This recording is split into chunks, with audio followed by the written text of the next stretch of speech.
This is the high lat row. Now we've adjusted the arms up to 0, to the highest setting, all the way together.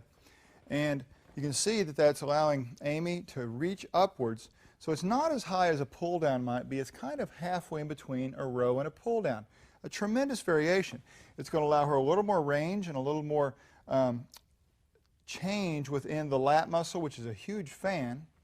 So she's going to sit upright and do this row. And notice that when she does this, her shoulder blades are pulled opposite the direction of the cables or the ropes. So she's pulling down and squeezing her arms all down at the same time. As she comes forward, go real slow. Can you show them how their shoulder blades pulling this way? And then on the way down, super slow, where she does this fluid motion of shoulder blade and arm together. Now we could change this just a little bit and create variation by having her lean back slightly and keeping it there. So she's not yanking and leaning back as she moves, changing every time. She's just kind of keeping it there. And you see all the same great motion. It's another variation in angle. By changing her body, it becomes a little closer to perpendicular to her torso. The ropes do. You can see that?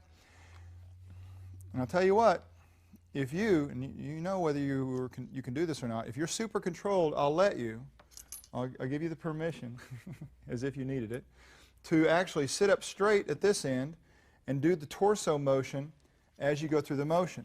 But you see how controlled she's doing that? She's starting the motion with these before she moves her torso. She's not moving the torso to make it easier, like slinging it and then throwing the arms into it. So this is not a license to cheat as much as it is to make it a more compound or integrated exercise by adding torso and hip movement into your upper body movement. We have one more variation by going a little tiny bit wider. That just changes the angle not only in terms of width but also a little bit lower from that initial setting. So it's the same type of thing, just a different pulley setting. I don't know that I'd go much wider than that because you end up without much motion due to the change in width, and it's not much of a row anymore. So there's your two options for the high row, position 0, position 1.